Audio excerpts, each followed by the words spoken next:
petunjuk. Dalam persidangan yang mulia. Dalam persidangan. Ya. Berarti kesimpulannya penyidik boleh tidak? Kalau penyidik nggak mungkin sidang, karena sekarang aja pra peradilan. Ya. Ya itu Gimana, resiko. Resiko yang mulia kalau memang digunakan oleh penyidik, ya mungkin dari pihak dikembalikan kepada aturan ahli. Ya. Dikembalikan kepada KUHP. Boleh tidak? Ini pertanyaan dari. Kalau aturan dalam KUHP tuh 184 tetap sah, itu ada petunjuk tuh. Ada sah. Ya. Ya, itu pendapat ahli yang saudara ajukan ya. Ini pendapat ahli. Silakan. Artinya walaupun kami yang mengajukan ahli tersebut, kami tetap berharap bahwa Ya. Ya, ini justru menunjukkan objektif. Berarti tidak ada briefing dari awal ya. Oke. Tidak ada konflik interest saya, Ya, nggak ada. Lanjut. kalau itu bisa digunakan oleh sebagai petunjuk, kita merujuk kepada pasal 28 ayat 2. Petunjuk itu sumbernya melalui kegiatan Iya. adalah saksi, Betul. kemudian surat dan kita menjatuh. Iya. Tidak masuk dong ini keterangan ahli, tidak masuk. Ya, jadi kalau misalnya itu keterangan terdakwa, itu belum ada terdakwanya pada waktu itu masih tersangka. Saya katakan, pertanyaan saya, apakah polisi atau penyidik boleh menggunakan petunjuk itu atau tidak boleh, atau petunjuk itu hanya boleh tidak boleh yang mulia? Iya, sebetulnya kalau kita lihat masalah pasal 188 ayat 2 KUHP, itu kalau misalnya disebutkan terdakwa, pada waktu itu terdakwa belum jadi terdakwa, dia masih jadi tersangka. Nah, untuk yang melarang itu kan belum ada PP atau belum ada SEMA Mahkamah Agung atau belum ada permanya. Yang saya mau menanyakan, apakah seorang penyidik atau kepolisian dalam menentukan tersangka boleh menggunakan keyakinan? Nggak boleh. Keyakinan itu milik siapa? Milik hakim. Nah, Iya. Ya oke. Kalau di persidangan milik siapa keyakinan? Ya milik hakim.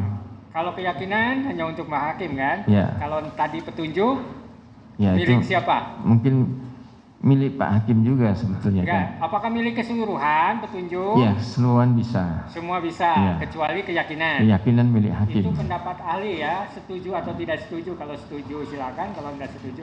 Kalau gitu langsung lagi bahwa apakah yang dimaksud dengan pasal 88 ayat 2 itu KUHP itu sudah menegaskan bahwa ini sumbernya ada melalui tiga poin ini. Ya. Kalau kemudian bisa petunjuk itu digunakan oleh kepolisian. Ya, sepanjang semestinya yang namanya terdakwa itu mesti ada sidang baru bisa ada terdakwa, mesti ada sidang. Karena ada kriteria bahwa di situ keterangan terdakwa Iya. dan terdakwa itu berada di persidangan, ya kan? Iya. Maka seharusnya bisa menggunakan petunjuk itu adalah only Pengadilan, ya, hakim.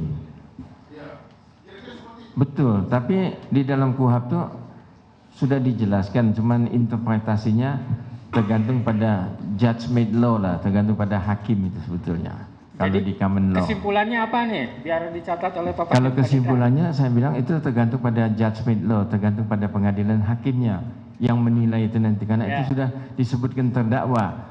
Di dalam kepolisian belum ada terdakwa, yang ada tersangka. Oke, petunjuk itu kesimpulannya hanya oleh hakim aja atau di luar hakim juga boleh? Hakim saja di dalam Hakim pengadilan. aja. Ya. Oke, nggak masalah. Petunjuk dan keyakinan hanya milik hakim. Ya. Penasehat hukum dan penuntut umum misalnya bisa? Untuk Bisa petunjuk? cuman mohon aja yang mulia. Hah? Bisa cuman mohon aja. Mohon?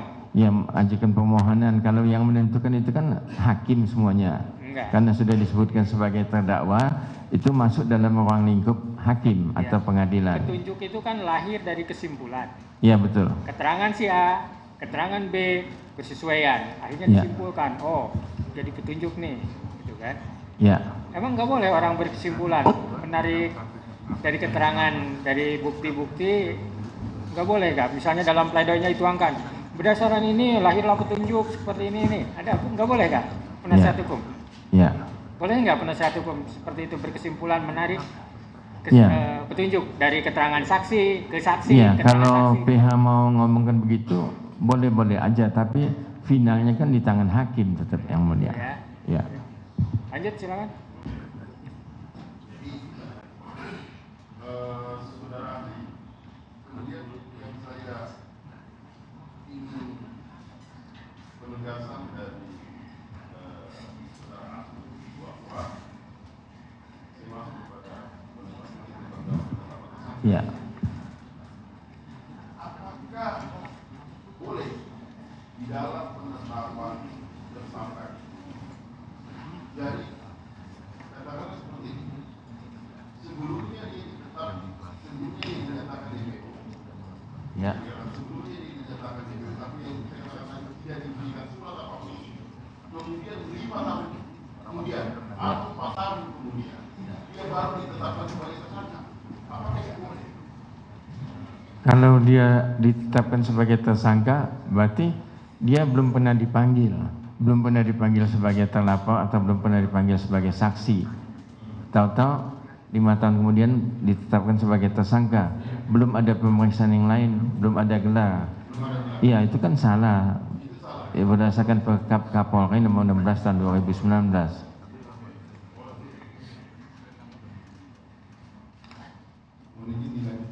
Ya, silakan. Ya. Saudara saksi, Ahli. saudara ahli, sorry, maaf. Saudara ahli, apa pendidikan saudara ahli? Ya, saya pendidikan S3 dari UI sampai ke Jayabaya. Lantas saya ngajar di Filipina dan ikut postdoctoral degree di Filipina dan lulus dan dikukuhkan sebagai profesor dari Filipina dan mesti ngajar 5 tahun di Filipina. Oke, yang kedua, berapa lama sudah menjadi ahli?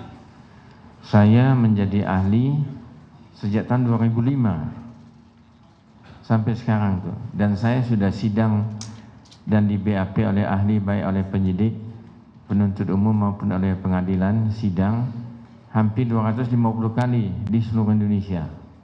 Oke.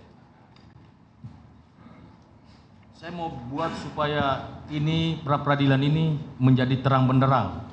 Ya. Jadi saya mau bertanya lagi, apa dasar hukum permohonan pra-peradilan? Dasar hukum permohonan pra-peradilan adalah yang terdapat di dalam KUHP pasal 77 sampai dengan pasal 85 KUHP. Oke. Apakah penetapan tersangka termasuk dalam ranah lingkup pra-peradilan? Perasaan Iya. udah deh itu pertanyaan. Tadi sudah. Itu udah. Oke. Yang lainnya, yang Oke. belum. Apakah sejak kapan penetapan tersangka termasuk dalam ruang lingkup pra-peradilan? Ya, penetapan tersangka termasuk dalam ruang lingkup pengadilan itu semestinya ada dalam satu putusan jurisprudensi yang pada waktu itu Wakapolri Dr. Andes Budi Gunawan ditetapkan oleh KPK sebagai tersangka. Maka digugatlah pra-peradilan KPK-nya dan KPK-nya kalah. Penetapan itu tidak sah. Itu yang pertama. Yang kedua, ada lagi penetapan tersangka terhadap Hadi Purnomo, Dirjen Pajak, yang menetapkan juga KPK. Digugatlah, dituntutlah pra-peradilan KPK itu, dan akhirnya KPK kalah. Maka penetapan sebagai tersangka itu dianggap tidak sah. Yang ketiga itu Abdul Fattah, ditetapkan oleh KPK juga sebagai tersangka, lantas dituntut pra-peradilan dan KPK-nya kalah. Yang keempat, ada putusan dari MK nomor 21 di mana ada persyarat-syaratan untuk penetapan sebagai tersangka yang ditanyakan oleh Pak Hakim tadi. Yang kelima, yang terakhir ini adalah